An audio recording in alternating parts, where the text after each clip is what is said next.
Hello, good evening. कैसे हैं आप लोग? उम्मीद है कि आप लोग पढ़ाई में व्यस्त और जीवन में मस्त होंगे।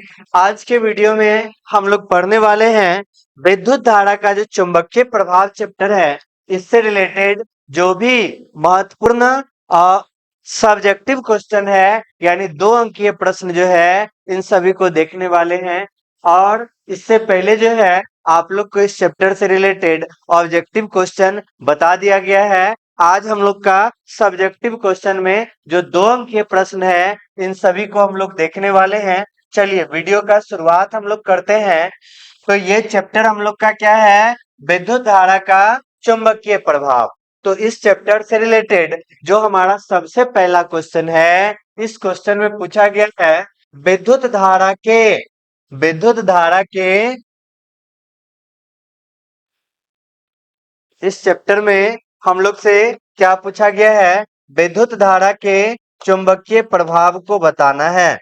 विद्युत धारा का जो चुंबकीय प्रभाव है, ये किसको कहा जाता है, ये आप लोग को बताना है। तो आप लोग जान रहे हैं कि जो विद्युत धारा का चुंबकीय प्रभाव है, इस विद्युत धारा के चुंबकीय प्रभाव के बारे में सबसे पहले किस वैज्ञानिक ने बताया था? तो विद्युत धारा के चुंबकीय प्रभाव से रिलेटेड ऑस्ट्रेड साहब ने बताया था। ऑस्ट्रेड साहब ने बताया था। कब बताया था? 1820 ईस्वी के आसपास बताया था। और क्या बताया था इन्होंने? बताया था कि कोई भी चालक तार है, जैसे मान लीजिए ये हमारा चालक तार है, और इस चालक तार से अगर विद्युत धारा जा रहा है, तो ये चालक तार जो है अपने चारों तरफ एक चुंबकीय क्षेत्र उत्पन्न करता है। और ये चुंबकीय क्षेत्र तब तक उपस्थित रहता है जब तक इस चालक तार से धारा प्रवाहित होता है। अगर इस चालक तार से धारा प्रवाहित होना बंद कर दे, तो इसके चारों तरफ जो चुंबकीय क्षेत्र था, वो भी अनुपस्थित हो जाएगा।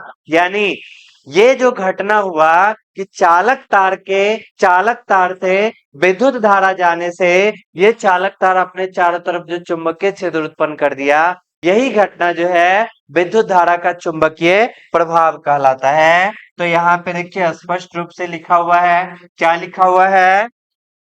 जब किसी चालक तार से विद्युत धारा प्रवाहित होता है, तो चालक तार के चारों ओर जो चुंबकीय क्षेत्र उत्पन्न हो जाता है, यह चुंबकीय क्षेत्र तब तक उपस्थित रहता है जब तक कि चालक तार से विद्युत धारा प्रवाहित होते रहती है। और यही घटना हम लोग का क्या कहलाता है? विद्युत धारा का चुंबकीय प्रभाव कहलाता है। तो इस तरह से पहला क्वेश्चन हम लोग देख लिए। अब सेकेंड क्वेश्चन, अगला क्वेश्चन है, इसको हम लोग देखेंगे। अगला क्वेश्चन हम लोग के सामने है, चुंबकीय क्षेत्र का एस आई मात्रक और विमीय सूत्र बताना है। जो हमारा चुंबकीय क्षेत्र है, जिसको हम लोग बी के द्वारा दर्शाते हैं, इसका एस आई मात्रक और विमीय सूत्र बताना है। तो यहाँ पे एस आई मात्रक सबसे पहले हम लोग इसका निकालते हैं। एस आई मात्रक क्या होने वाला है? तो हम लोग जान रहे हैं कि जो हमारा चुंबकीय क्षेत्र है, इसके एसआई मात्रक को निकालने के लिए हम लोग एक फॉर्मूला पढ़ चुके हैं, F बराबर Q V V sine theta. और ये फॉर्मूला कब आया था? जब हमारे पास कोई आवेश है और इस आवेश को एक समान चुंबकीय क्षेत्र में अगर हम लोग भी वेग से फेंक देते हैं, तो यहाँ पे इस आवेश पे जो बल लगेगा, वो बल हमारा लगेगा F बराबर Q V V sine theta. इसी फॉर्मूला की सहायता से हम लोग बी का जो है एसआई मात्रक निकाल सकते हैं। तो यहाँ पे जो हमारे पास फॉर्मूला है, कौन सा है? F बराबर Q V V sine theta. यहां से हम लोग को बी यानी चुंबकीय क्षेत्र का मात्रक चाहिए, तो बी बराबर एफ बट्टा क्यू भी साइन थीटा हो जाएगा। क्यू भी साइन थीटा हो जाएगा। बी बराबर एफ बट्टा क्यू भी साइन थीटा। तो यहाँ पे हम लोग को पता है कि जो हमारा बल है, बल कोई सा भी रहे, सभी बल का मात्रक हमारा न्यूटन हो जाएगा। आवेश का मात्रक हमारा कूलम्ब होता है और वेग का मात्रक हमारा मीटर सेकेंड इनवर्स 1 होता है। और जो हमारा साइन थीटा है, साइन थीटा का कोई मात्रक विमा नहीं होता है। त्रिकोणमिति वाला निष्पत्तियां का कोई मात्रक विमा नहीं होता है। यहाँ पे हम लोग देख रहे हैं कि ये हमारा न्यूटन है। कुलम्ब और सेकेंड को एक जगह ले आएंगे और मीटर को हम लोग साइड में कर देंगे। यहाँ पे हम लोग इस बात को जान रहे हैं कि हमारा Q बराबर आई टी होता है, तो I बराबर हमारा क्या हो जाएगा, Q बाई टी। धारा का मात्रक पता है, एम्पियर होता है। आवेश का मात्रक कुलम्ब होता है और समय का मात्रक सेकेंड, तो ये सेकेंड ऊपर जाएगा तो सेकेंड इनवर्स वन, यानी कुलम्ब सेकेंड इनवर्स वन के जगह हम लोग एम्पियर लिख सकते हैं। तो यहाँ पे हमारा कुलम्ब सेकेंड इनवर्स वन है, इसके जगह क्या लिख सकते हैं, एम्पियर लिखेंगे। मीटर जैसा है वैसा ही हो गया। इस तरह से हमारा न्यूटन यहाँ से एम्पियर को ऊपर भेजेंगे तो एम्पियर इनवर्स वन, मीटर को ऊपर भेजेंगे तो मीटर इनवर्स वन। तो इस तरह से यहाँ पे इसी बात को जो है हम लोग क्या बोलते हैं, टेस्ला बोलते हैं। यहाँ पे इसी बात को जो है टेस्ला बोला जाता है, ध्यान रखिएगा। इस तरह से अगर हमसे कोई पूछे चुंबकीय क्षेत्र का मात्रक क्या होगा, तो चुंबकीय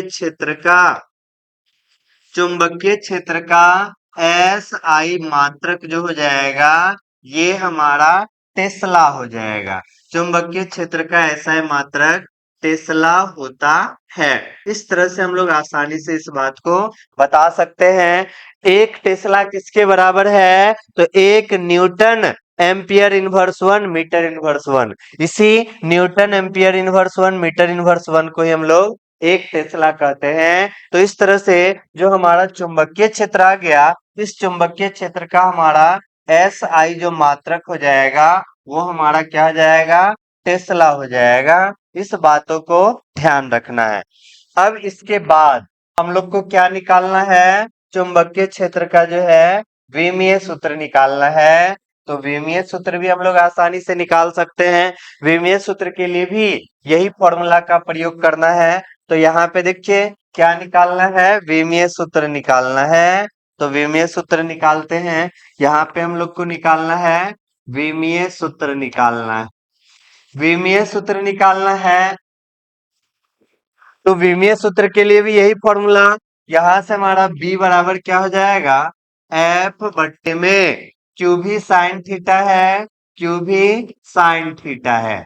यहाँ से जो हमारा बल है, तो बल का विमीय सूत्र आप लोग को पता होना चाहिए। बल का विमीय सूत्र M L T inverse two होता है। जो हमारा आवेश है, आवेश का विमीय सूत्र आई टी या एटी हम लोग लिख सकते हैं। जो वेग है, इस वेग का विमीय सूत्र जो होता है एल टी इनवर्स वन होता है। यहाँ पे दिख रहा है कि एल से एल हमारा क्या हो जाएगा, कट जाएगा।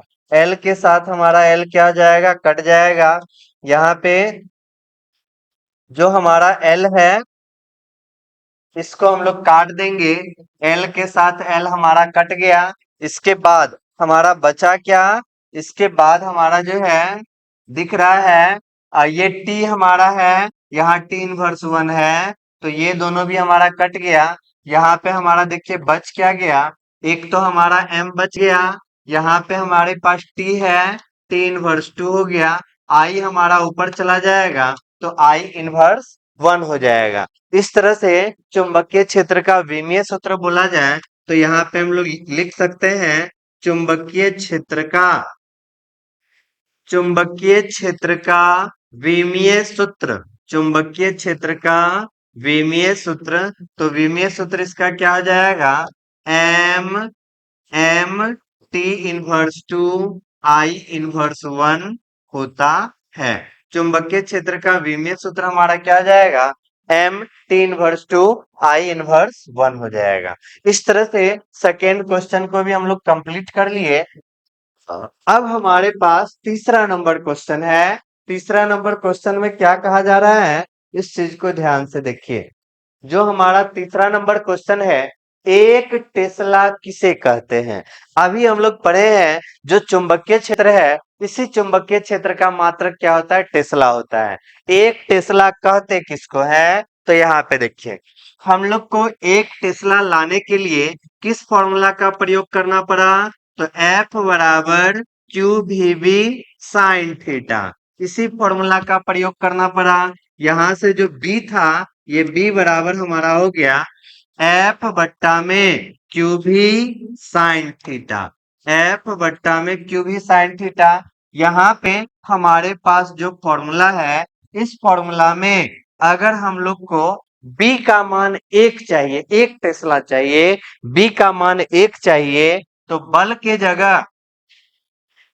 जगह अगर हम लोग 1 न्यूटन रख देते हैं, जो हमारा आवेश है, इस आवेश के जगह 1 कूलम्ब रख देते हैं, जो हमारा वेग है, इस वेग के जगह 1 मीटर सेकेंड इनवर्स 1 रखते हैं, और जो हमारा साइन थीटा है, इस थीटा के जगह हम लोग अगर 90 डिग्री रखते हैं, क्योंकि साइन 90 का मान 1 होता है। यहाँ बी का जो फॉर्मूला है, इसमें सभी का वैल्यू अगर इकाई रखेंगे, 1 रखेंगे, तभी हमारा बी का मान 1 आएगा। सभी का मान 1 रख दिए, थीटा के जब कभी 90 डिग्री, तो यहाँ पे देखिए जो हमारा बी है, ये बी कितना जाएगा? बल के जगह हम लोग को 1 न्यूटन रखना है, फिर इसके बाद क्यू के जगह हमको 1 कूलम्ब रखना है, फिर यहाँ पे भी के जगह 1 मीटर सेकेंड इनवर्स 1 रखना है, और यहाँ पे साइन 90 डिग्री रखना है।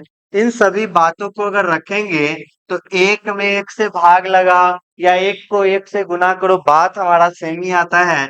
ये 1 आ गया, फिर यहाँ पे न्यूटन है, और यहाँ पे हम लोग देख रहे हैं कूलम्ब मीटर सेकेंड इनवर्स 1।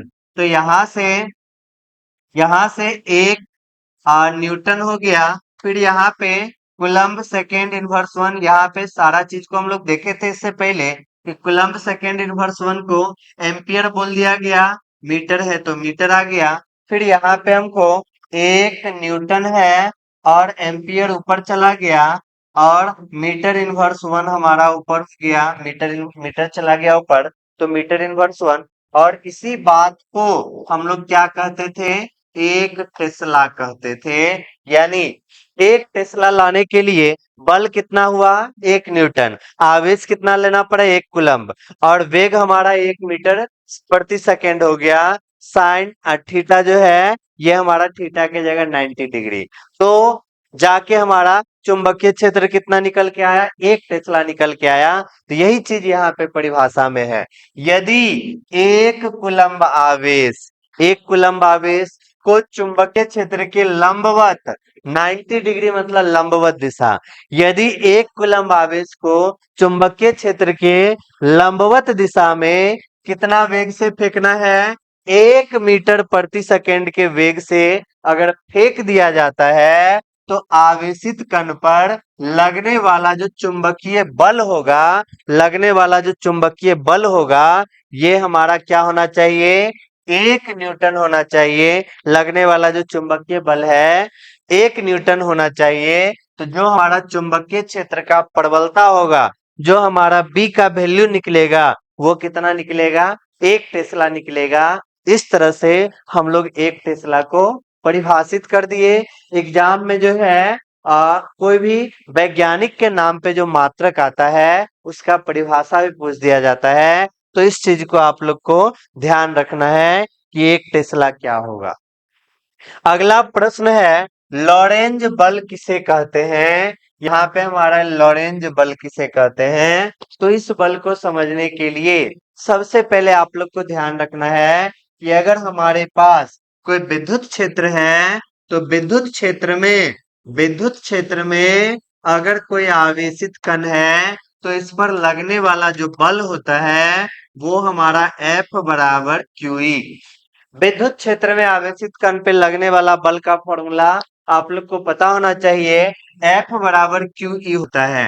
अगर हमारा चुंबकीय क्षेत्र है, तो चुंबकीय क्षेत्र में लगने वाले बल का जो फॉर्मूला होगा, चुंबकीय क्षेत्र में आवेशित कण पर लगने वाले बल का जो फॉर्मूला होगा, वो हमारा F बराबर Q भी क्रॉस में B, और यही हमारा V भी साइन थीटा होता है।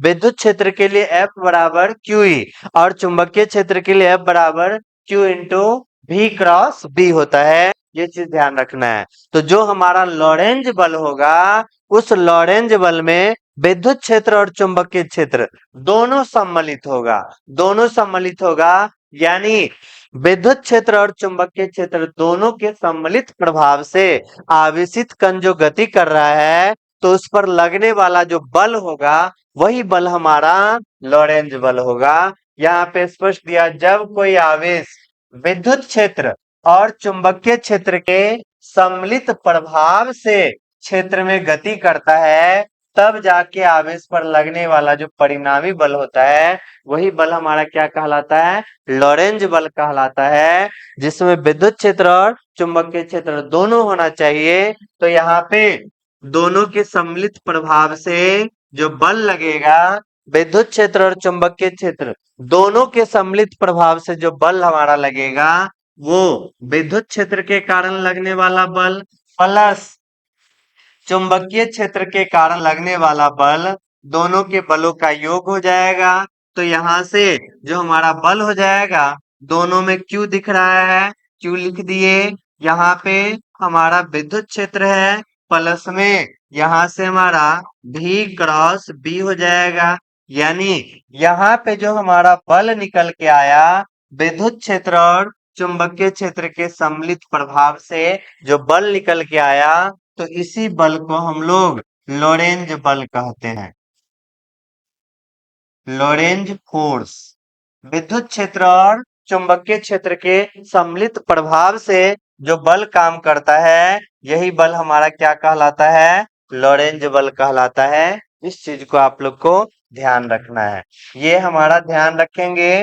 विद्युत क्षेत्र के कारण हमारा क्या होता है? QE और चुंबकीय क्षेत्र के कारण Q V क्रॉस B। तो यही बल हमारा क्या हो गया? लॉरेंज बल हो गया। इस तरह से इस प्रश्न का भी हम लोग जवाब दे दिए। अब अगला है फ्लेमिंग का वाम हस्त नियम।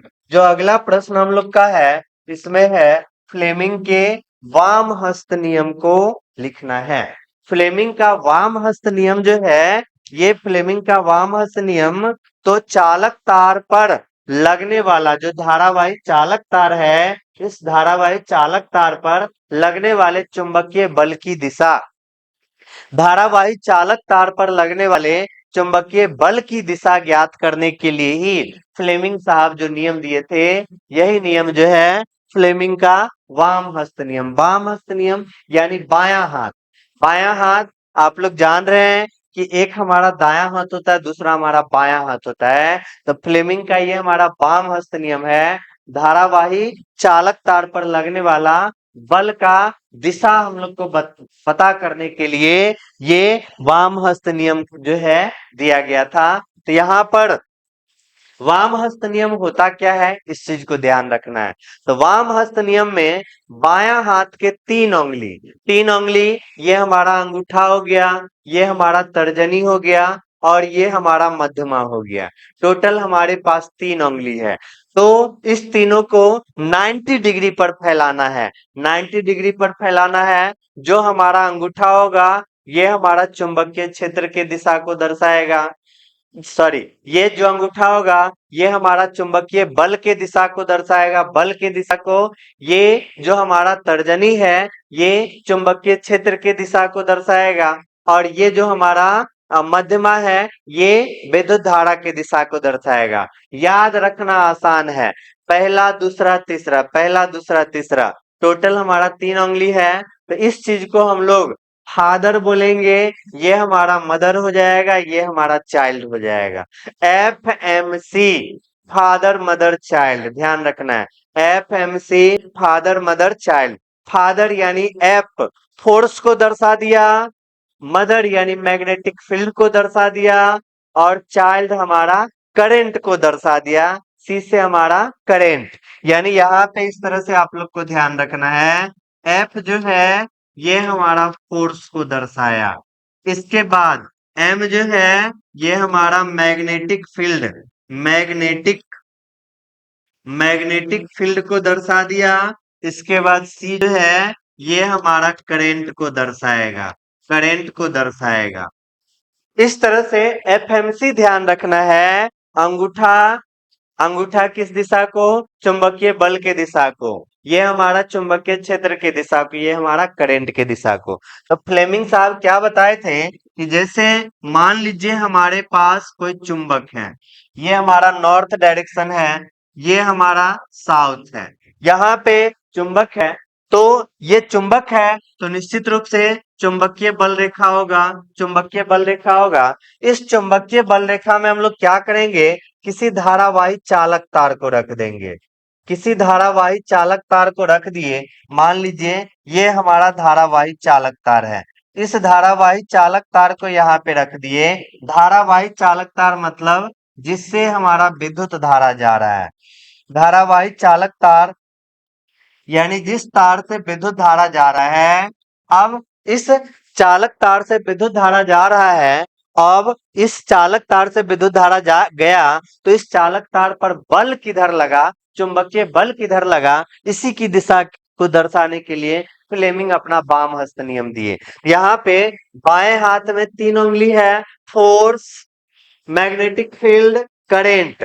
तो यहाँ पे ये अंगूठा फोर्स के दिशा को दर्शाएगा, ये चुंबकीय क्षेत्र। तो यहाँ पे देखिए चुंबकीय क्षेत्र हमारा आगे है और ये हमारा करंट है तो करंट के दिशा को। तो यहाँ पे चुंबकीय क्षेत्र, चुंबकीय क्षेत्र के दिशा को दर्शा दिया, ये हमारा करंट के दिशा को दर्शाया। तो अंगूठा जो है फोर्स के दिशा को दर्शाएगा। यहाँ पे पूछा जाएगा इस चालक तार पर चुंबकीय बल किधर लगेगा, तो अंदर की तरफ लगेगा। ध्यान रखना है, father mother child, force magnetic field और यहाँ पे करंट। मैग्नेटिक फील्ड के डायरेक्शन में इसको दिए और इसको धारा के दिशा में दिए तो ये हमारा चुंबकीय बल के दिशा को दर्शाएगा। चुंबकीय बल किधर लग रहा है, अंदर की तरफ लग रहा है। तो यही हमारा फ्लेमिंग का वाम हस्त नियम है। तो आसानी से यहाँ पे हम बोल सकते हैं चुंबकीय क्षेत्र में धारावाही चालक तार पर लगने वाले चुंबकीय बल की दिशा फ्लेमिंग के वाम हस्त नियम से, धारावाही चालक तार है इस पर लगने वाले बल का मान जो है, बल का दिशा जो है फ्लेमिंग के वाम हस्त नियम से ज्ञात किया जाता है। इस नियम के अनुसार बाएं हाथ के 3 उंगली अंगूठा, तर्जनी और मध्यमा को परस्पर लंबवत दिशा में इस प्रकार फैलाते हैं कि जो हमारा तर्जनी है, तर्जनी फादर मदर चाइल्ड, तर्जनी ये हो गया, तर्जनी चुंबकीय क्षेत्र के दिशा को तथा मध्यमा जो है विद्युत धारा के दिशा को। तो अंगूठा किसको दर्शाएगा, चुंबकीय बल के दिशा को दर्शाता है। यही हमारा क्या हो गया, फ्लेमिंग का वाम हस्त नियम। उम्मीद है इस क्वेश्चन को भी आप लोग अच्छे से समझ चुके होंगे। अगले प्रश्न की तरफ हम लोग चलते हैं। अगला प्रश्न हम लोग का निर्वात की परावैद्युता एप्सिलॉन नॉट, निर्वात की चुंबकशीलता म्यू नॉट और निर्वात में प्रकाश की चाल सी के बीच क्या संबंध है। तीनों के बीच जो संबंध है, इसी संबंध को यहाँ पे क्या करना है, दर्शाना है। तो चलिए इसको दर्शाते हैं संबंध को। तो यहाँ पे हम लोग को पता है कि निर्वात की परावैद्युता, तो निर्वात की परावैद्युता जो है हम लोग यहाँ से पढ़े थे 1/4 एप्सिलॉन नॉट, 9 गुना 10 के power 9 newton metre square coulomb inverse 2 हो जाएगा। 1/4 एप्सिलॉन नॉट का मान पता है। इसके बाद आप लोग को जो है चुंबकत्व में म्यू नॉट बट्टा 4 म्यू नॉट बट्टा 4 का मान 10 के पावर -7 न्यूटन एम्पियर इनवर्स 2, दोनों का मान हो गया। अब प्रकाश की चाल, इस सब के बीच संबंध हमको दर्शाना है। तो यहाँ पे हम लोग 1/4 एप्सिलॉन नॉट कर दिए, अब बट्टा में हम म्यू नॉट बट्टा 4 कर दिए और यहाँ पे हमारा क्या है, 9 गुना 10 के पावर 9 न्यूटन है, मीटर स्क्वायर है, कूलम्ब इनवर्स 2 है। फिर यहाँ पे हमारा यहाँ पे हमारा कितना है, 10 के पावर -7, 10 के पावर -7 न्यूटन एम्पियर इनवर्स 2 है। यही वैल्यू है यहाँ पे हम लोग को क्या करना है, काटना है। तो यहाँ पे देखिए हम लोग काटते हैं। यहाँ से हम लोग को दिख रहा है 4 पाई से हमारा 4 पाई चला जाएगा। 4 पाई से 4 पाई चला गया तो ये हमारा 1/ε0 म्यू नॉट हमारा कहाँ चला जाएगा, नीचे ही रहेगा। तो यहाँ से हमारा बचेगा क्या, 1/ε0 और म्यू नॉट बचा। फिर यहाँ पे 10 के पावर -7 है, यहाँ से न्यूटन और न्यूटन भी हमारा कट गया। 10 के पावर -7 है, ऊपर चला जाएगा तो 9 गुना 10 के पावर हमारा 16 हो जाएगा। यहाँ पे हम लोग को दिख रहा है मीटर स्क्वायर है, फिर इसके बाद कूलम्ब इनवर्स 2 है, और एम्पियर जब ऊपर जाएगा तो ये हमारा स्क्वायर हो जाएगा। फिर यहाँ से थोड़ा सा हम लोग आगे बढ़ेंगे, ये हमारा 1/ε0 है और म्यू नॉट है। फिर यहाँ पे हम लोग 9 गुने 10 के पावर 16 जैसा है वैसा ही रहने दिए। मीटर स्क्वायर है, फिर इसके बाद कूलम्ब इनवर्स 2 है, यहाँ एम्पियर स्क्वायर है। तो एम्पियर जो है, एम्पियर आई बराबर होता है Q बाय टी, यानी विद्युत धारा का मात्रक हमारा एम्पियर होता है, आवेश का कूलम्ब, समय का सेकेंड, तो सेकेंड हमारा ऊपर जाएगा तो सेकेंड इनवर्स 1। तो जहां पे हमारा एम्पियर स्क्वायर लिखा हुआ है, इस जगह कूलम्ब सेकेंड इनवर्स 2 का स्क्वायर हम कूलम्ब सेकेंड इनवर्स 1 का स्क्वायर कर देंगे। तो यहाँ पे देखिए एम्पियर है, तो इस एम्पियर के जगह coulomb second inverse 2 coulomb second inverse 1 का स्क्वायर करेंगे, ये हमारा कूलम्ब स्क्वायर हो जाएगा। और सेकेंड पे पावर -1 है, 2 से गुना हो गया तो ये हमारा -2 हो जाएगा। यहाँ पे हमको दिख रहा है ये हमारा कूलम्ब और ये कूलम्ब, -2 है +2 है, कट के हट गया। यहाँ पे हमारा 1/ε0 है, म्यू नॉट है। इस बात को 3 गुना 10 के पावर 8 मीटर है, यहाँ पे सेकेंड है, तो मीटर सेकेंड इनवर्स 1, इस टोटल का स्क्वायर कर दिए। यहाँ पे 3 का स्क्वायर किए तो 9, 10 के पावर 8 है, स्क्वायर किए 10 के पावर 16, मीटर का स्क्वायर किए तो मीटर स्क्वायर, सेकेंड पे पावर -1 है, स्क्वायर कर दिए तो सेकेंड के पावर -2। यहाँ से हम लोग इस तरह से कर लिए। इसके बाद यहाँ पे हमारा 1/ε0 म्यू नॉट हो गया, और यहाँ पे हम लोग को पता है कि यही हमारा प्रकाश का वेग होता है। प्रकाश के वेग का मान पूछा जाए तो 3 गुना 10 के पावर 8 मीटर प्रति सेकेंड, और प्रकाश के वेग को हम लोग c के द्वारा दर्शाते हैं। जो हमारा प्रकाश का चाल है इसको c के द्वारा, तो ये हमारा c का स्क्वायर। और यहाँ से हमसे c पूछा जाए तो स्क्वायर इधर आने पे रूट लग जाएगा। ε0 है और म्यू नॉट है, पूरे का रूट हो गया, तो रूट से हमारा एक हट जाएगा, तो यहाँ पे 1/√ε0 हो गया, और यहाँ पे हमारा म्यू नॉट हो गया। तो इस तरह से यहाँ पे आप लोग को दिख रहा है, यही हमारा जो है तीनों के बीच संबंध। यहाँ पे हमारा सबसे पहला निर्वात की परावैद्युता, फिर यहाँ पे निर्वात की चुंबकशीलता, और यहाँ पे हमारा प्रकाश का वेग, इस तीनों के बीच संबंध जो है यहाँ से निकल के आ गया। तो इस क्वेश्चन को भी हम लोग देख लिए। अब अगला हमारा क्वेश्चन है एम्पियर के परिपथीय नियम।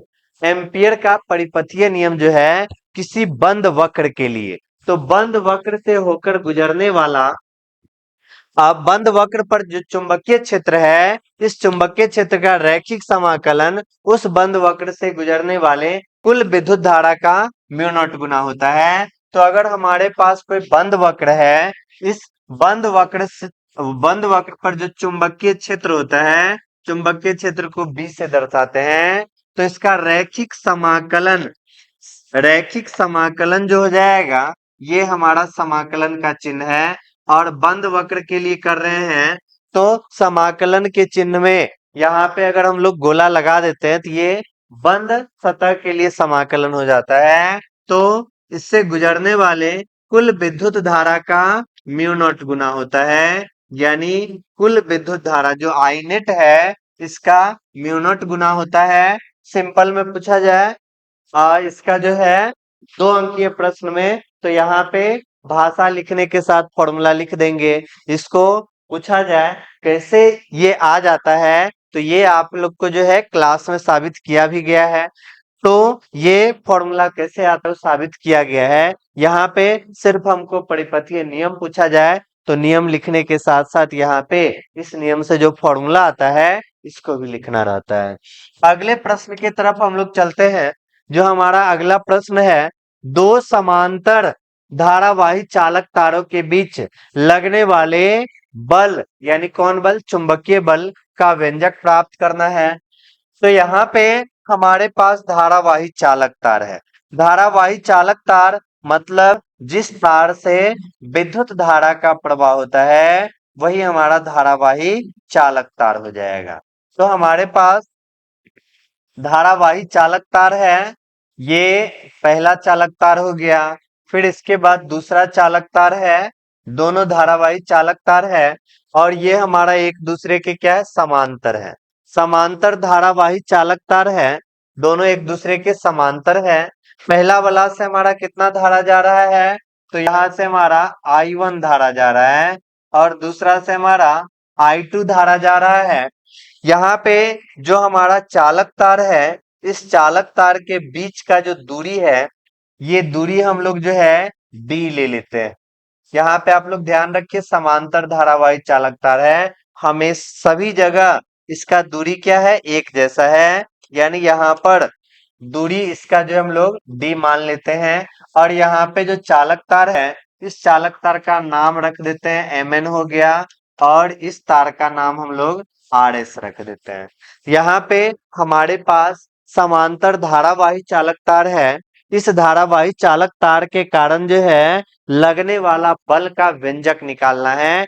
तार के कारण कितना बल लग रहा है, चुंबकीय बल लग रहा है, यही हम लोग को बताना है।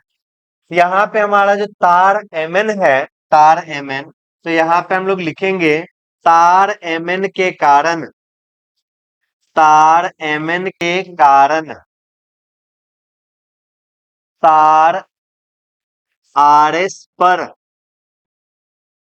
उत्पन्न चुंबकीय क्षेत्र, उत्पन्न चुंबकीय क्षेत्र, क्योंकि हम लोग को पता है कि जो हमारा धारावाही चालक तार है, धारावाही चालक तार के कारण जो है चुंबकीय क्षेत्र उत्पन्न होता है। तो हम लोग तार mn के कारण तार RS पर उत्पन्न चुंबकीय क्षेत्र क्या होगा, तो चुंबकीय क्षेत्र हम लोग पढ़े हैं, एम्पियर के नियम के अनुसार पढ़े हैं। अगर हमारे पास कोई धारावाही चालक तार है, इस चालक तार से r दूरी पर कोई भी बिंदु है, यहाँ पर अगर हमको चुंबकीय क्षेत्र का फॉर्मूला पूछा जाए तो म्यू नॉट बट्टा 2 पाई इंटू में I बट्टा में R, यही फॉर्मूला जो है एम्पियर नियम के अनुसार पढ़े थे। धारावाही चालक तार से R दूरी पर चुंबकीय क्षेत्र का यही फॉर्मूला। तो तार mn के कारण तार RS पर जो चुंबकीय क्षेत्र होगा, तो यहां से देखिए म्यू नॉट बट्टा 2 पाई, म्यू नॉट बट्टा में 2 पाई हो जाएगा इंटू चालक तार जो हमारा mn है, इससे कितना धारा जा रहा है, I1 धारा जा रहा है। mn से RS की दूरी कितना है, d है, तो यहाँ पे दूरी हम लोग d दर्शा दिए। तो mn के कारण तार RS पर उत्पन्न चुंबकीय क्षेत्र पता चल गया। इसके बाद यहाँ पे हमको निकालना है बल, निकालना है चुंबकीय बल निकालना है। यहाँ पे जो हमारा तार है, इस तार में mn में धारा जा रहा है आगे के तरफ, तो यहाँ पे हम लोग इस तरह से डायरेक्शन देखते हैं, धारा की दिशा में अंगूठा को रखेंगे, मुड़ने की दिशा जो है यही चुंबकीय क्षेत्र की दिशा को दर्शाएगा। तो यहाँ पे जो तार RS पर चुंबकीय क्षेत्र उत्पन्न हुआ है, इस चुंबकीय क्षेत्र का दिशा जो है अंदर के तरफ है और अंदर के तरफ दिशा को दर्शाने के लिए हम लोग क्रॉस चिन्ह का प्रयोग करते हैं, क्रॉस चिन्ह का प्रयोग करते हैं। एक समान चुंबकीय क्षेत्र है और अंदर के तरफ है, इसके लिए क्रॉस चिन्ह का प्रयोग करते हैं। और यहाँ पे जो हमारा तार RS है, इस तार RS पर हम लोग एक छोटा सा टुकड़ा लेते हैं, एक छोटा सा टुकड़ा लेते हैं छोटा सा टुकड़ा लेते हैं। यहाँ पे जो हमारा तार आरएस है, यहाँ पे हम लोग एक छोटा सा टुकड़ा लेते हैं और इस खंड जो टुकड़ा लिए हैं इसका लंबाई हम लोग क्या मान लेते हैं, एल मान लेते हैं। तो तार आरएस पर खंड सीडी की लंबाई कितना माने हैं, एल माने हैं। यहाँ पे लिख देंगे तार आरएस पर खंड सीडी की लंबाई, खंड सीडी की लंबाई, खंड सीडी की लंबाई कितना मान लिए हम लोग, तो एल मान लिए हैं। और यहाँ पे खंड सीडी पर आरोपित बल, अब यहाँ पे जो खंड सीडी है, खंड सीडी पर आरोपित बल कितना बल लग रहा है, ये हम लोग निकाल लेते हैं आरोपित बल। तो आप लोग जो है एक फॉर्मूला पढ़े होंगे, अगर हमारा कोई भी चालक तार है, इस चालक तार को एक समान चुंबकीय क्षेत्र में रख देते हैं, तो एक समान चुंबकीय क्षेत्र में चालक तार पर लगने वाला बल का फॉर्मूला होता है आई एल क्रॉस बी। धारावाही चालक तार पर एक समान चुंबकीय क्षेत्र में लगने वाला बल का फॉर्मूला होता है आई एल क्रॉस बी। तो यहाँ पे जो हमारा खंड सीडी है, इस सीडी पर लगने वाला बल, तो फॉर्मूला होगा आई, तो खंड सीडी से कितना धारा जा रहा है, I2 धारा जा रहा है। आई यहाँ पे एल है, क्रॉस में हमारा क्या हो जाएगा, बी हो जाएगा। यहाँ पे एफ बराबर हमारा I2 है, एल है, बी है, यहाँ पे हमारा साइन थीटा होता है। यहाँ लंबाई और क्षेत्रफल के बीच का एंगल, तो अगर खंड तार हमारा सीडी आगे की तरफ है तो लंबाई का दिशा आगे हो गया और चुंबकीय क्षेत्र का दिशा अंदर की तरफ है। यहाँ पे लंबाई और चुंबकीय क्षेत्र के बीच का दिशा जो है, लंबाई और चुंबकीय क्षेत्र के बीच का जो एंगल होगा वो हमारा 90 डिग्री होगा। यहाँ पे हम लोग क्या लिख देंगे, 90 डिग्री। यहाँ पे दिख रहा है सीडी का लंबाई आगे है और चुंबकीय क्षेत्र हमारा अंदर की तरफ है, तो चुंबकीय क्षेत्र और लंबाई के बीच हमारा एंगल कितना है, 90 डिग्री है। यहाँ से साइन 90 का मान हम लोग को पता है कि एक होता है। यहाँ पे हमारा जो बल है ये हमारा हो जाएगा I2 एल बी हो गया, इतना हो गया। इसके बाद यहाँ पे लगने वाला बल हमारा I2 एल बी, यहाँ हमारा तार जो है अनंत लंबाई का है और इस पे जो है हम एल लंबाई लिए हैं, तो एकांक लंबाई में लगने वाला बल हम लोग निकालते हैं। यहाँ पे प्रति एकांक लंबाई में लगने वाला बल, प्रति एकांक लंबाई में लगने वाला बल, लगने वाला बल, और ये कौन सा बल है, तो चुंबकीय बल है, ध्यान रखना है। प्रति एकांक लंबाई में लगने वाला चुंबकीय बल, तो एकांक लंबाई, तो एकांक लंबाई पूरे तार में लगने वाला बल I2 एल भी है, तो एकांक लंबाई में लगने वाला बल F बट्टा एल, एकांक मतलब इकाई, तो एकांक लंबाई है इसलिए लंबाई को क्या कर दिए, नीचे कर दिए। तो लगने वाला बल हमारा कितना है, I2 है, L है, B है, एकांक लंबाई है इसलिए हम लोग L को कहाँ रखे हैं, नीचे रखे हैं। यहाँ पे हम लोग देख रहे हैं, यहाँ से हमारा L, यहाँ से हमारा L और L कट जाएगा, यहाँ पे हमारा बचा क्या, यहाँ पे हमारा बच गया I2 बच गया और B बच गया।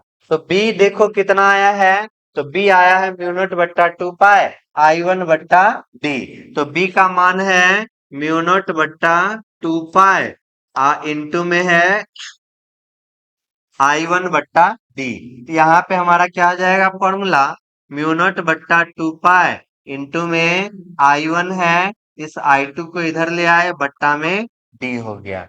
इस तरह से अगर हमसे धारावाही चालक तार है, दो समांतर धारावाही चालक तार है, तो यहाँ पे प्रति एकांक लंबाई में, प्रति एकांक लंबाई में, प्रति एकांक लंबाई में लगने वाला बल, लगने वाला चुंबकीय बल, तो लगने वाला चुंबकीय बल का क्या फॉर्मूला निकल के आया? तो लगने वाला चुंबकीय बल का फॉर्मूला हमारा आ गया म्यू नॉट बट्टा में 2 पाई इंटू I1 है I2 है बट्टा में डी है। डी हमारा क्या है? दोनों चालक तार के बीच का दूरी है। तो इस तरह से प्रति एकांक लंबाई में लगने वाले बल का व्यंजक कर रहा था, तो हमारा ये फॉर्मूला निकल के आ गया। अगला हम लोग का प्रश्न है, 1 एम्पियर को परिभाषित करना है। 1 एम्पियर, यहाँ पे एम्पियर हम लोग को पता है विद्युत धारा का मात्रक होता है एम्पियर, और इसी 1 एम्पियर का जो है हम लोग को परिभाषा देना है। तो 1 एम्पियर का परिभाषा जो है, अभी हम लोग जो बल पढ़े थे एकांक लंबाई में आरोपित बल, इसी के आधार पे निकलेगा। तो एकांक लंबाई में आरोपित बल का फॉर्मूला पढ़े थे म्यू नॉट बट्टा 2 पाई इंटू I1 I2 बट्टा में डी पढ़े थे। यहाँ पर जो हमारा I है, धारा का मान कितना चाहिए? 1 चाहिए। यहाँ पे सबसे पहले जो दोनों चालक तार है, दोनों चालक तार से हमारा धारा जो है समान धारा बहना चाहिए।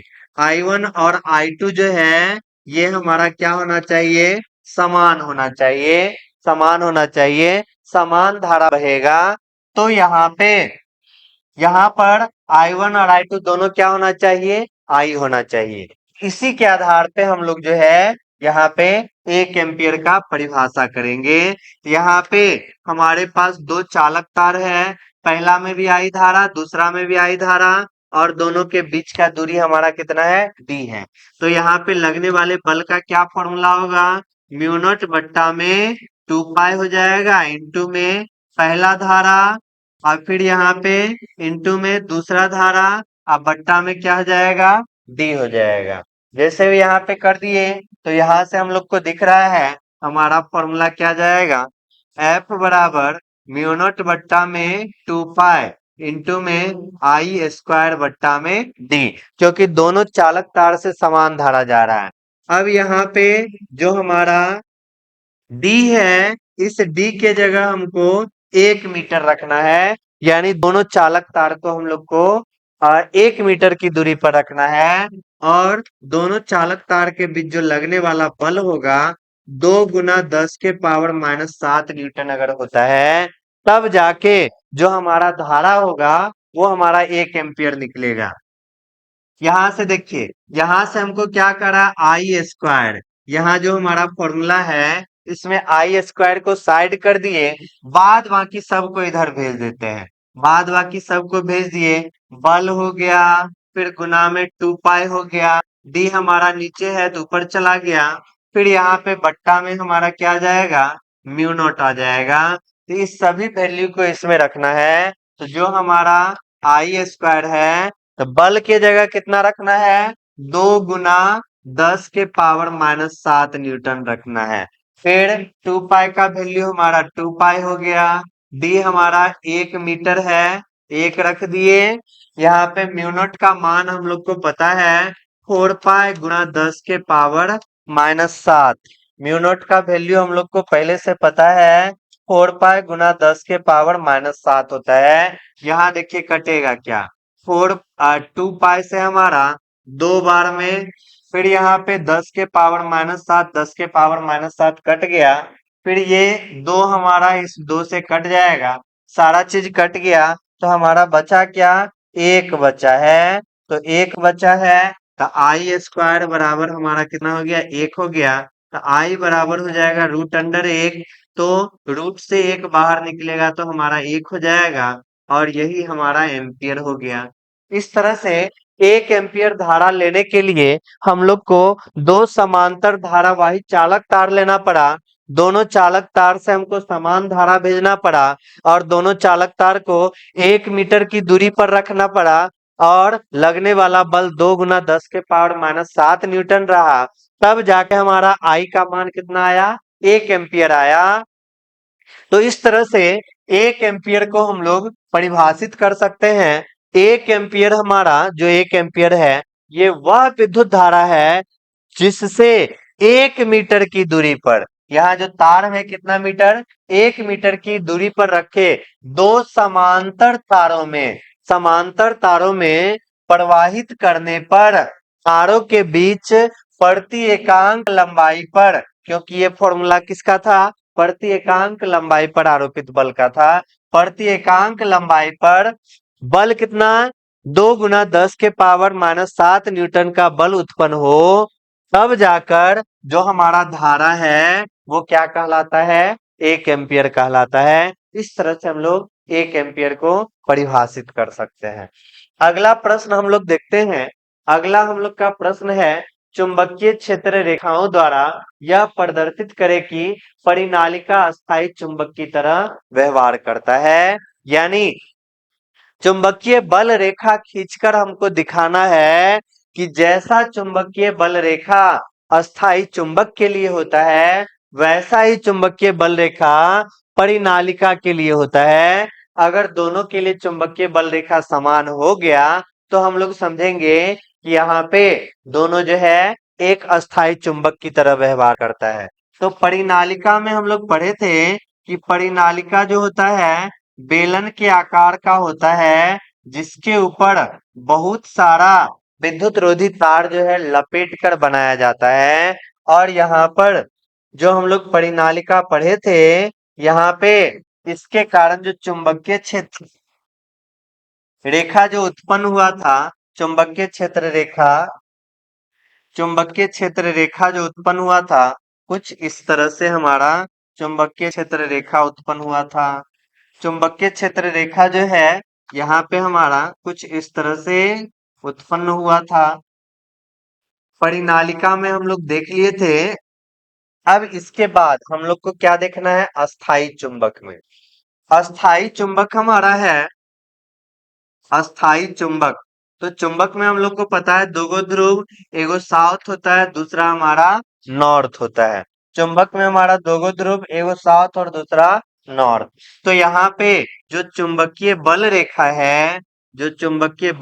है, हम लोग चुंबक में पढ़े हैं कि जो चुंबकीय बल रेखा है, ये चुंबकीय बल रेखा उत्तरी ध्रुव से हमारा उत्पन्न होता हुआ नजर आता है और दक्षिणी ध्रुव से समाप्त होता हुआ नजर आता है।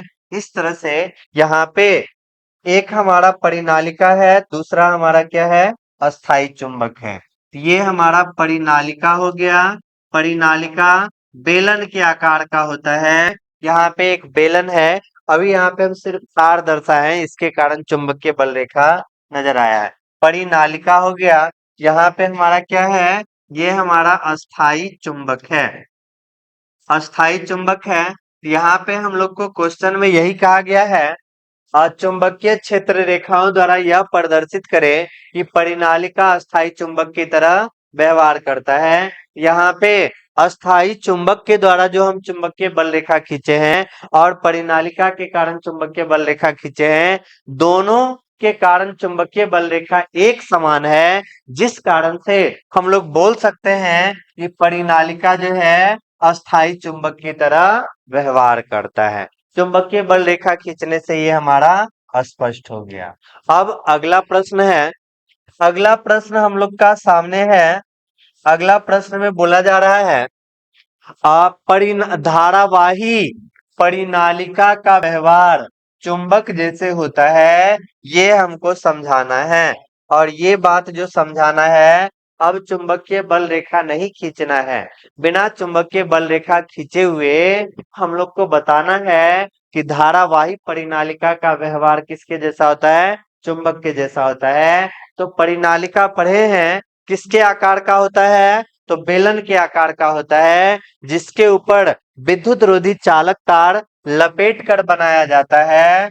अब परिनालिका में विद्युत धारा प्रवाहित होता है, तो परिनालिका के अंदर जो है चुंबकीय क्षेत्र क्या होता है, उत्पन्न हो जाता है। जैसे ही परिनालिका है, इसके ऊपर बहुत सारा विद्युत रोधी तार लपेट कर बना दिया गया, जैसे चालक तार से धारा प्रवाहित हुआ तो परिनालिका के अंदर क्या उत्पन्न हो जाता है, चुंबकीय क्षेत्र उत्पन्न हो जाता है। और चुंबकीय क्षेत्र जैसे ही उत्पन्न हुआ तो वो हमारा जो परिनालिका है, ये निम्न प्रकार का व्यवहार करता है। सबसे पहला व्यवहार क्या करता है, जैसे ही धारा प्रवाहित होता है तो यह घूमकर जो है उत्तर दक्षिण दिशा में आ जाता है। और आप लोग को पता है कि हमारे पास अगर कोई चुंबक रहेगा, इस चुंबक को स्वतंत्र पूर्वक लटका देंगे और किसी भी तरह से घुमा देंगे, ये हमेशा जो है स्वतंत्र पूर्वक लटकाने से हमेशा उत्तर दक्षिण दिशा में ही आके रुकेगा। तो परिनालिका भी ये गुण दर्शाता है कि परिनालिका को भी जैसे ही धारा प्रवाहित किए और इसको अगर हम लटका देंगे तो अपने आप जो है ये उत्तर दक्षिण दिशा में आके क्या हो जाएगा, घूम जाएगा। तो पहला गुण जो है जैसा चुंबक दर्शाता है सेम वैसा ही परिनालिका दर्शा दिया। दूसरा है धारा की दिशा बदलने पर परिनालिका की ध्रुवीयता बदल जाती है। तो हम लोग को पता है कि चुंबक में दो गो ध्रुव होता है, उत्तरी ध्रुव और दक्षिणी ध्रुव। तो जैसे ही धारा का दिशा अगर हम लोग बदलेंगे तो उसका ध्रुवीयता जो है वो भी क्या होता है, बदल जाता है। और ये हमारा चुंबक के जैसा इसलिए व्यवहार करता है। यदि दो धारा परिनालिका को एक दूसरे के नजदीक लाया जाता है तो समान ध्रुवों में प्रतिकर्षण और विपरीत ध्रुवों में आकर्षण होता है। यानी जैसा चुंबक में होता है समान ध्रुवों में प्रतिकर्षण और विपरीत ध्रुवों में आकर्षण, जैसा चुंबक में होता है सेम वैसा ही परिनालिका में भी होता है। इस कारण से हम लोग बता सकते हैं कि धारावाही परिनालिका का व्यवहार किसके जैसा होता है, चुंबक के जैसा होता है। अगले प्रश्न पे हम लोग चल रहे हैं। अगला प्रश्न हम लोग का है घूर्णन चुंबकीय अनुपात किसे कहते हैं। तो घूर्णन चुंबकीय अनुपात जो है ये परिक्रमी इलेक्ट्रॉन जो अपने कक्षा में परिक्रमा करते रहता है, तो परिक्रमी इलेक्ट्रॉन के चुंबकीय आघूर्ण और उसी परिक्रमी इलेक्ट्रॉन के कोणीय संवेग का जो अनुपात होता है यही हमारा क्या होता है, घूर्णन चुंबकीय अनुपात होता है। और जो हमारा घूर्णन चुंबकीय अनुपात है, घूर्णन चुंबकीय अनुपात जो हो जाएगा, घूर्णन चुंबकीय अनुपात परिक्रमी इलेक्ट्रॉन का चुंबकीय आघूर्ण, तो चुंबकीय आघूर्ण को हम लोग म्यू से दर्शाते हैं। और जो हमारा कोणीय संवेग है इसको एल के द्वारा, इलेक्ट्रॉन के कोणीय संवेग को एल के द्वारा। म्यू का फॉर्मूला हम लोग पढ़े हैं ई बट्टा में 2me, ई बट्टा में 2me मास ऑफ इलेक्ट्रॉन और गुना में एल, और यहाँ पे जो बट्टा में एल है ये हम लोग रख दिए। तो यहाँ पे जो हमारा परिक्रमी इलेक्ट्रॉन है इस परिक्रमी इलेक्ट्रॉन का चुंबकीय आघूर्ण ई बट्टा 2me गुना में एल होता है और ये बट्टा में एल है, रख दिए। तो यहाँ पे हम लोग को दिख रहा है एल और एल हमारा क्या हो जाएगा, कट जाएगा। एल और एल हमारा यहाँ से कट जाएगा। यहाँ पे एल और एल हमारा क्या हो गया, कट गया। तो यहाँ पे हमारा बचा क्या, ई बट्टा में 2me बच गया। यहाँ पे ई हमारा हो गया इलेक्ट्रॉन का आवेश। तो इलेक्ट्रॉन का आवेश पता है 1.6 गुना 10 के पावर -19 कूलम। दो यहाँ पे रख दिए। मास ऑफ इलेक्ट्रॉन, इलेक्ट्रॉन का द्रव्यमान 9.11 गुना 10 के पावर -31 केजी होता है। ये आप लोग जान रहे हैं। यहाँ पे जब इसका हम लोग गुना भाग करेंगे तो हमारा वैल्यू आ जाएगा 8.8 गुना 10 के पावर 10 कूलम्ब प्रति केजी, यानी केजी इनवर्स 1। तो यहाँ पे इस घूर्णन चुंबकीय अनुपात का जो है, घूर्णन चुंबकीय अनुपात का जो वैल्यू पूछा जाएगा इलेक्ट्रॉन के लिए, घूर्णन चुंबकीय अनुपात का वैल्यू 8.8 गुना 10 के पावर 10 कूलम्ब प्रति केजी होता है। ये एक प्रकार का हमारा क्या है, नियतांक है। तो 8.8 गुना 10 के पावर 10 कूलम्ब प्रति केजी होता है। परिभाषा पूछा जाए तो आसानी से बता सकते हैं और यहाँ तक वैल्यू जो है निकाल लेंगे। अगले प्रश्न की तरफ चलते हैं। जो हमारा अगला प्रश्न है साइक्लोट्रॉन में विद्युत क्षेत्र और चुंबकीय क्षेत्र का क्या कार्य है। तो साइक्लोट्रॉन पढ़े हैं, साइक्लोट्रॉन हमारा 5 नंबर वाले प्रश्न में आता है। तो अभी हम लोग शॉर्ट क्वेश्चन कर रहे हैं, लॉन्ग क्वेश्चन भी करेंगे, तो उस समय साइक्लोट्रॉन के बारे में पूरा डिटेल से बताएंगे। तो साइक्लोट्रॉन जो है ये हमारा क्या है, एक प्रकार का विद्युत यंत्र है जिसके द्वारा जो हमारा धनावेशित कण है इसको हम लोग क्या करते हैं, त्वरित करते हैं, यानी इसके वेग को बढ़ाते हैं। तो साइक्लोट्रॉन के द्वारा ध्यान रखना है, धनावेशित कण के वेग को बढ़ाया जाता है, यानी वेग को त्वरित किया जाता है। साइक्लोट्रॉन में पढ़े होंगे कि धातु के डी आकार का हमारा दो प्लेट होता है, यहाँ पे जो प्लेट है इसको डीज बोला जाता है, और इस प्लेट के जो गैप है, खाली जगह है, यहाँ पे हमारा विद्युत क्षेत्र होता है, और इसके चारों तरफ जो है फिर यहाँ पे जो हमारा डी है यहाँ पे हमारा चुंबकीय क्षेत्र होता है, ये आप लोग जान रहे हैं। तो जो हमारा आवेशित कण है, जिस आवेशित कण को त्वरित करना रहता है या वेग बढ़ाना रहता है, उसको हम लोग इस डीज के बने गैप में रखते हैं, जहां विद्युत क्षेत्र रहता है, जो आवेशित कण को क्या करता है, आगे बढ़ाता है।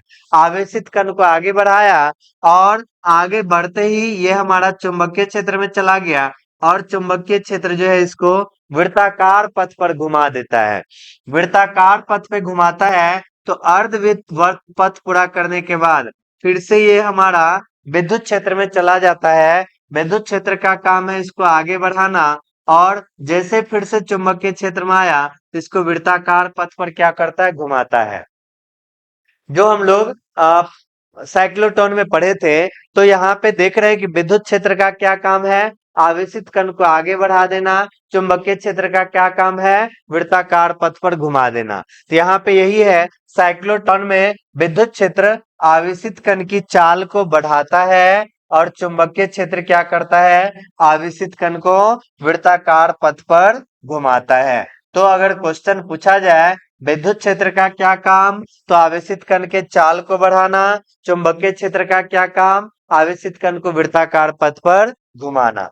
अगले प्रश्न की तरफ चलते हैं। जो हमारा अगला प्रश्न है, धारा मापी की धारा सुग्राहिता से क्या समझते हैं। तो धारा मापी की धारा सुग्राहिता जो है, चल कुंडली धारा मापी पढ़े थे, तो धारा सुग्राहिता, तो वहां पे हमारा जो चल कुंडली धारा मापी है वहां पे हमारा विक्षेप होता है। जो हमारा कुंडली है, तार है, उसमें विक्षेपण उत्पन्न होता है। तो धारा मापी में एकांक धारा प्रवाहित करने से धारा मापी में जो विक्षेपण उत्पन्न हुआ उसी को हम लोग धारा मापी की सुग्राहिता कहते हैं। वहां जो हमारा फॉस्फर ब्रॉन्ज का जो तार था उसमें ऐंठन उत्पन्न होता है, तो वहां पे जो विक्षेपण हुआ, तो एकांक धारा प्रवाहित करने से जो विक्षेपण उत्पन्न हुआ वही हमारा क्या है, धारा मापी की धारा सुग्राहिता। तो अंग्रेजी में इसको बोला जाता है करेंट सेंसिटिविटी। तो सेंसिटिविटी है, इस कारण से इसको IS के द्वारा दर्शाते हैं। करेंट सेंसिटिविटी जो हो जाएगा, एकांक धारा प्रवाहित करने से जो विक्षेपण उत्पन्न हुआ, विक्षेपण को हम लोग किससे दर्शाएंगे, फाई से दर्शाएंगे। एकांक धारा प्रवाहित करने से जो विक्षेपण उत्पन्न हुआ यही हमारा क्या कहलाता है, धारा मापी की धारा सुग्राहिता कहलाता है। तो यहाँ तक आप लोग समझ गए। परिभाषा लिखने के बाद फॉर्मूला लिखना है। अगला हमारा है धारा मापी की वोल्टता सुग्राहिता क्या क्या है। तो वोल्टता सुग्राहिता, वोल्टेज सेंसिटिविटी, तो इस बात को हम लोग VS से दर्शाएंगे। तो सिराओं पर एकांक वोल्ट का विभवांतर आरोपित करना है। अगर एकांक वोल्ट का विभवांतर आरोपित करते हैं तो जाके जो विक्षेपण उत्पन्न हुआ, एकांक वोल्ट का विभवांतर आरोपित करने से जो विक्षेपण उत्पन्न होता है यही हमारा क्या कहलाता है, वोल्टता सुग्राहिता कहलाता है। अगला प्रश्न हम लोग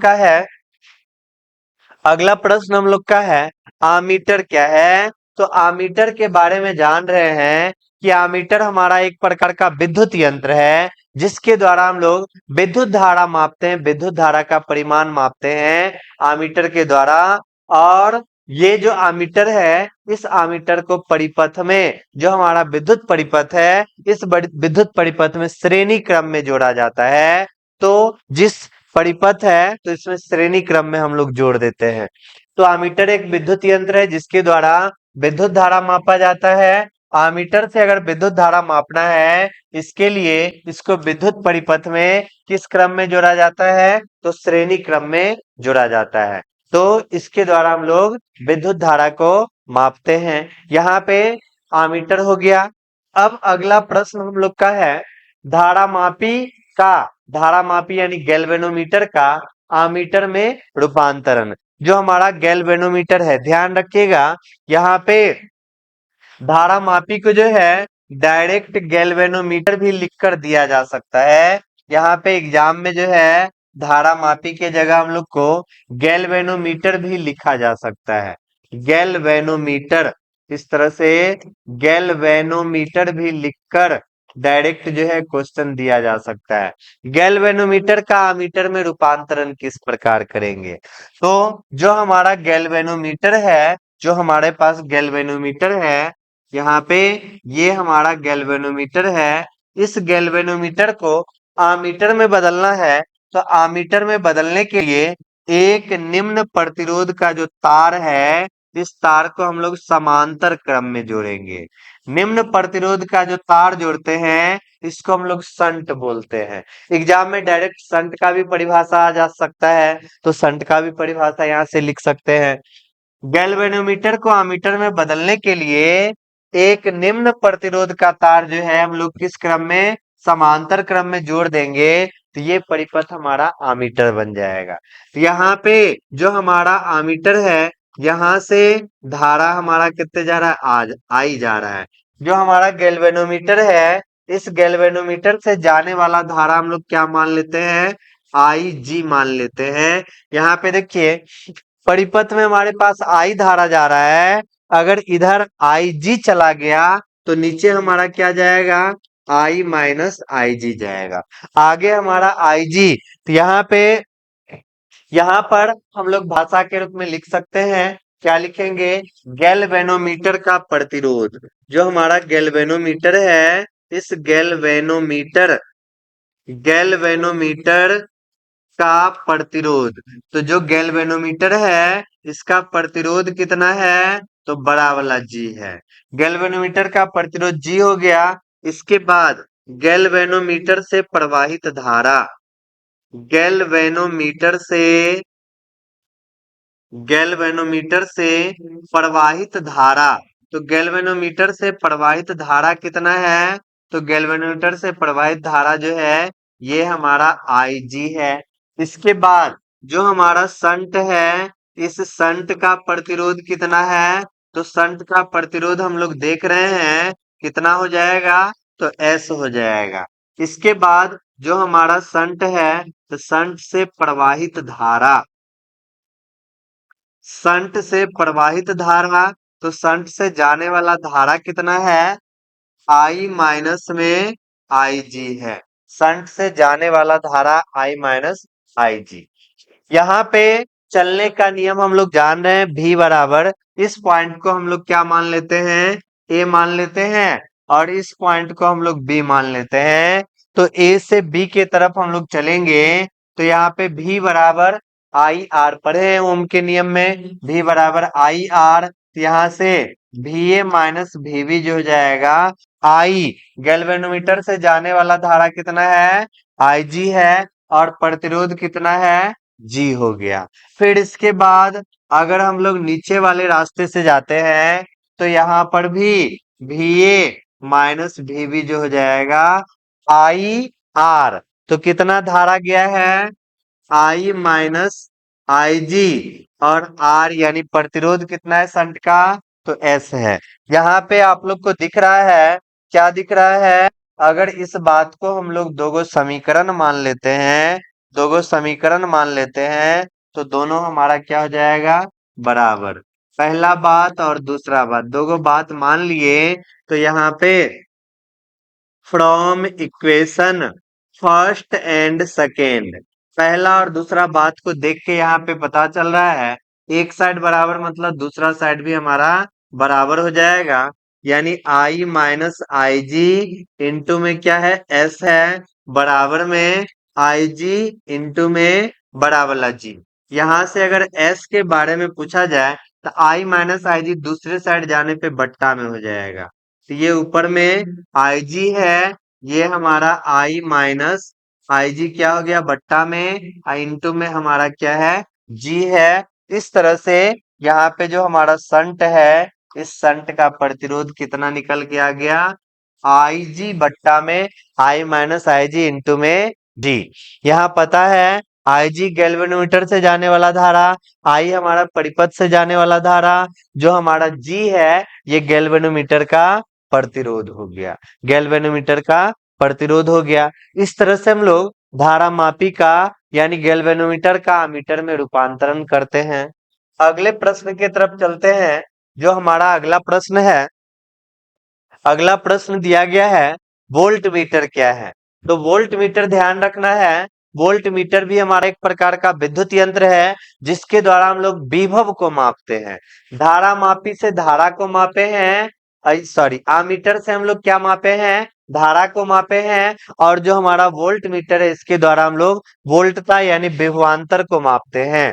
तो वोल्ट मीटर एक विद्युत यंत्र है जिसके द्वारा परिपथ में दो बिंदुओं के बीच के विभवांतर को मापा जाता है। यही हमारा क्या होता है, वोल्ट मीटर होता है।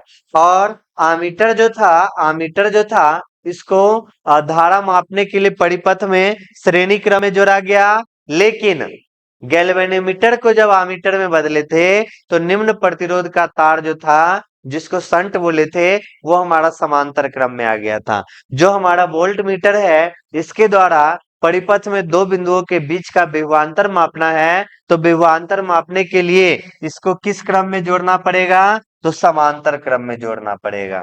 अगला प्रश्न हमारा है कि जो हमारा धारा मापी है, धारा मापी मतलब क्या, गैल्वेनोमीटर। गैल्वेनोमीटर जो है इस गैल्वेनोमीटर का वोल्ट मीटर में रूपांतरण किस प्रकार करेंगे। तो जो हमारा धारा मापी है इस धारा मापी को वोल्ट मीटर में बदलने के लिए यानी गैल्वेनोमीटर को वोल्ट मीटर में बदलने के लिए एक उच्च प्रतिरोध का तार हमको श्रेणी क्रम में जोड़ना पड़ेगा। उच्च प्रतिरोध का तार श्रेणी क्रम में। वोल्ट मीटर को अगर विभवांतर मापना है तो परिपथ में समांतर क्रम, लेकिन गैल्वेनोमीटर को जब वोल्ट मीटर में बदलेंगे तो उच्च प्रतिरोध का तार जो है श्रेणी क्रम में जोड़ना पड़ेगा। तो यहाँ पे हमारे पास क्या है, गैल्वेनोमीटर है, इसमें उच्च प्रतिरोध का तार जो है समांतर क्रम में जोड़ देंगे। तो यही उच्च प्रतिरोध का जो हमारा तार है जैसे ही समांतर क्रम में जोड़ दिए तो समांतर क्रम में जोड़ने के बाद यहाँ पे जो हमारा सर्किट बन गया है यही हमारा वोल्ट मीटर हो जाता है। यहाँ पर हम लोग क्या करते हैं, यहाँ पे हम लोग दो पॉइंट ले लेते हैं। एक पॉइंट हमारा ए है, दूसरा पॉइंट हमारा क्या है, बी है। यहाँ पर बोला जाए परिपथ से प्रवाहित धारा, जो हमारा परिपथ है, परिपथ से यानी गैल्वेनोमीटर से होकर जाएगा तो गैल्वेनोमीटर से प्रवाहित धारा कर लेते हैं, इसी होके जाएगा। तो यहाँ पे हमारा गैल्वेनोमीटर, गैल्वेनोमीटर से प्रवाहित धारा, से प्रवाहित धारा, गैल्वेनोमीटर से प्रवाहित धारा कितना कर देते हैं, तो ये हमारा आई जी हो जाता है। इसके बाद जो हमारा गैल्वेनोमीटर है इसका प्रतिरोध हमारा क्या हो जाएगा, जी हो जाएगा। गैल्वेनोमीटर, गैल्वेनोमीटर का प्रतिरोध, गैल्वेनोमीटर का प्रतिरोध कितने हो जाएगा, तो ये हमारा जो है प्रतिरोध कितने हो जाएगा, बड़ा वाला जी हो जाएगा। और जो तार हम लोग जोड़े हैं उच्च प्रतिरोध का तार यानी प्रतिरोधक, प्रतिरोधक तार का प्रतिरोध, तो प्रतिरोधक तार का जो प्रतिरोध है ये हमारा कितना है, आर है। अब यहाँ पे हम लोग को ए से बी तक पहुंचना है, तो ए से बी तक पहुंचना है तो भी ए माइनस, चलने का रूल पता है कि रास्ते में हम लोग को अगर प्रतिरोध मिलता है तो आई आर घटाते हैं, जैगो प्रतिरोध मिलेगा उतना बार आई आर घटाना पड़ेगा। तो यहां से जाने वाला धारा कितना है, आई जी है। और यहाँ पे आप लोग को पता होना चाहिए कि अगर श्रेणी क्रम है तो पूरे परिपथ में हमारा समान धारा जाएगा, श्रेणी क्रम है तो पूरे परिपथ में समान धारा जाएगा। तो यहाँ से जाने वाला धारा हमारा IG है और प्रतिरोध हमारा G हो गया। पहला प्रतिरोध के लिए हो गया। दूसरा यहाँ पे R है और इससे जाने वाला धारा भी क्या है, IG है, प्रतिरोध R है। हम लोग कहाँ पे पहुंच गए, B पर पहुंच गए। इस बात को पहले ले आते हैं, VA माइनस VB हो गया। इस दोनों बात को दूसरे साइड भेजते हैं, IG है, G है, प्लस फिर से IG है और R है। VA माइनस VB को हम लोग भी लिख दिए हैं। यहां से IG कॉमन निकल के आ गया तो G प्लस में R बच गया। इस IG को इधर भेज के बट्टे में पहुंचा दिए, G प्लस में R हो गया। यहां से R बराबर V बट्टा IG और ये G हमारा इधर गया तो माइनस में हो गया। इस तरह से जो हम लोग प्रतिरोधक तार जोड़े थे, इसका प्रतिरोध हमारा कितना निकल के आ गया, V बट्टा IG माइनस G। इस तरह से हम लोग गैल्वेनोमीटर का रूपांतरण किस में कर दिए, वोल्ट मीटर में कर दिए। तो इस तरह से विद्युत धारा का जो चुंबकीय प्रभाव है, इससे रिलेटेड हम लोग का जो शॉर्ट क्वेश्चन था, इंपॉर्टेंट शॉर्ट क्वेश्चन, वो हम लोग आज के वीडियो में कर लिए हैं। इसके बाद हम लोग नेक्स्ट वीडियो में फिर से जो चुंबकत्व एवं द्रव्य था, जिसका ऑब्जेक्टिव कर चुके हैं, और इसका जो है फिर चुंबकत्व और द्रव्य से रिलेटेड जो हमारा महत्वपूर्ण ऑब्जेक्टिव प्रश्न है, उस चीज को लाएंगे। तो यहाँ पे जो चुंबकत्व और द्रव्य चैप्टर है, उसमें शॉर्ट क्वेश्चन जो है कुछ ज्यादा ही मात्रा में है। तो सभी शॉर्ट क्वेश्चन जो इम्पोर्टेंट है, उन सभी को हम लाएंगे। मिलते हैं नेक्स्ट क्लास में। धन्यवाद।